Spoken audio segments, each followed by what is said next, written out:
Hi friends and welcome to Viktors Reality.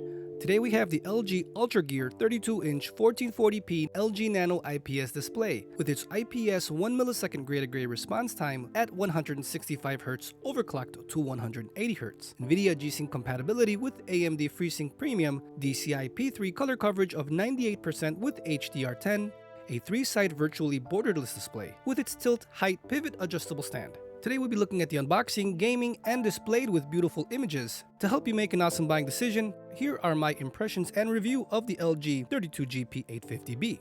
With this LG Nano IPS technology, you can see the beautiful colors, the beautiful saturation and brightness that LG always brings to the table with its Nano IPS technology. The saturation here, like all other LG Nano IPS panels, looks amazing at any angle, and it does show that it's high quality in everything that it can do.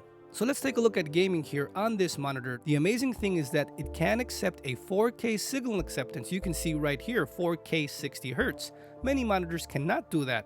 So that's awesome to have. Also, it can do on Xbox 1440p 120Hz or on PlayStation 5 at 1080p at 120Hz because the PlayStation 5 does not have a 1440p signal until Sony updates that. Those are the two resolutions and maximum hertz you can run on both consoles. Here with Persona 5, beautiful. The saturation looks amazing on this 32-inch. Also here with Mortal Kombat, you can see everything is beautiful. Now remember, this is an IPS panel, so contrast levels need to be kept at a minimum expectation as it is not VA or mini LED or OLED technology. IPS panels give you wide viewing angles, beautiful saturation, especially on the LG Nano IPS, but contrast always suffers, and you need to come to expect that when making this decision of buying this monitor. Here showing off 120Hz. On the PlayStation 5, you can see here are my settings. Gamer 1, I always have that as I want the most and maximum contrast and vibrancy of an image. The image is super smooth and beautiful here at 1080p.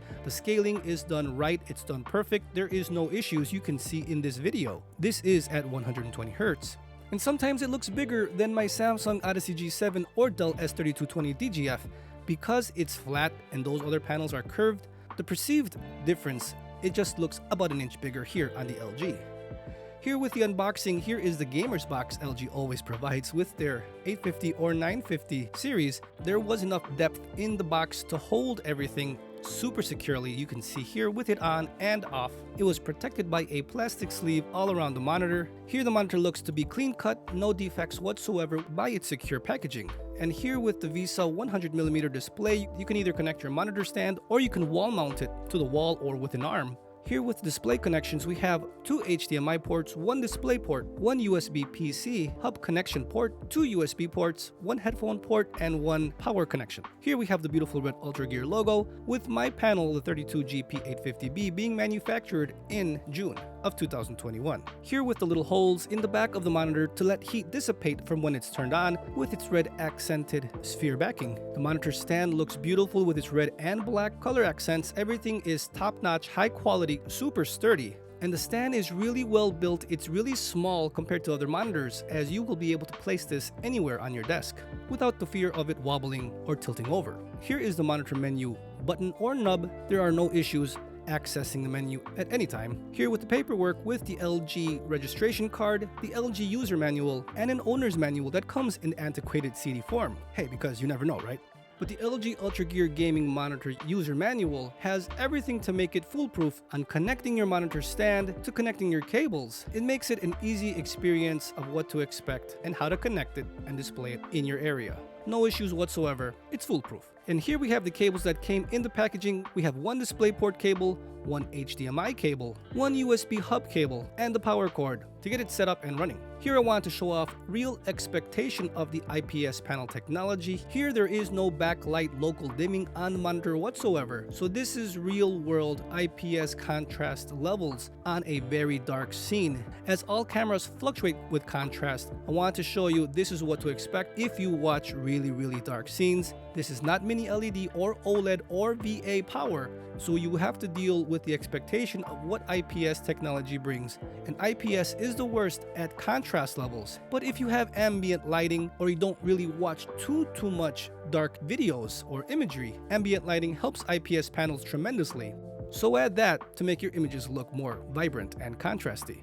And also in this video, I am showing here the LG 32GP83B versus the LG 32GP850-B. They both use the same LG Nano IPS technology inside both monitors, but the major differences here, the connectivity options of the GP850 with its USB hub connection and 2 USB connections, MBR support, and the extra 15 Hz with its 180 Hz overclock mode. Those are the main 3 selling points, but the 15 Hz in overclock mode is barely noticeable, and it might introduce artifacts, as it does state that in the LG's menu. So that is not a selling point. I think the major selling point here would be this PC connectivity connections. You can connect a wireless or wired PC mouse to your actual monitor to have way less wireless interruptions, wireless interference. If you have it connected and your PC is too far away, or you just don't want to have too many cables all over the place, those 2 USB connections make a world of a difference. So that, I believe, would be the main point of why you would want to get the GP850,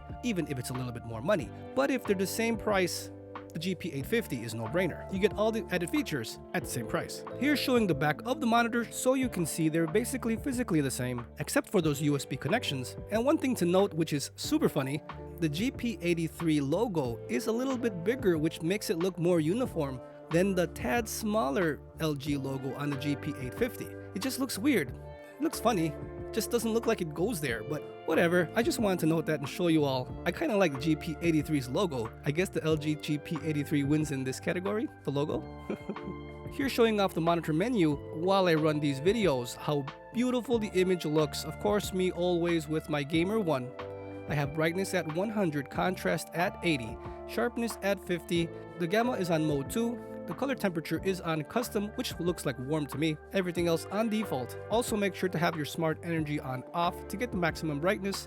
Again at 165 Hz, response time on normal or fast are the best, as faster does not look good and it looks just like my LG 27GP950, which too much inverse ghosting, so just keep it on normal for 60 Hz content and keep it on fast for anything on PC at 165 Hz.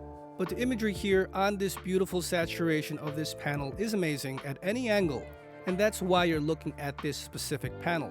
All the detailed information from an angle is retained on this IPS technology panel, more so than the Odyssey G7, but this is why you're looking into an IPS for that wide viewing angle and beautiful saturation. With its 98% of the DCI-P3 color coverage, many can't come close, not even newer models in the 4K range, as they're capped at 90% of the DCI-P3.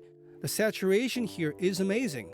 For gaming, for videos, for work and play. There is no problems when scrolling on the white background with the black text. There is no issues. This panel technology is super fast, and that's what you come to expect with LG Nano IPS technology last year's.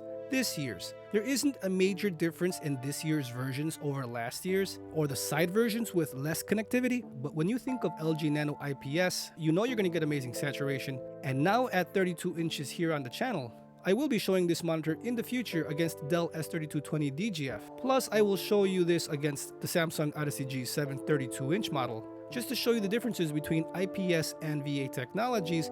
All in all, the LG 32GP850-B 32-inch 1440p Nano IPS technology panel is an amazing monitor, and you cannot go wrong deciding if this monitor is for you. So friends, if you found this video helpful, please leave a like, share, comment, and subscribe. Don't forget to turn on that notification bell so you never miss out on a future LG 32GP850-B video. I'll see you guys next time.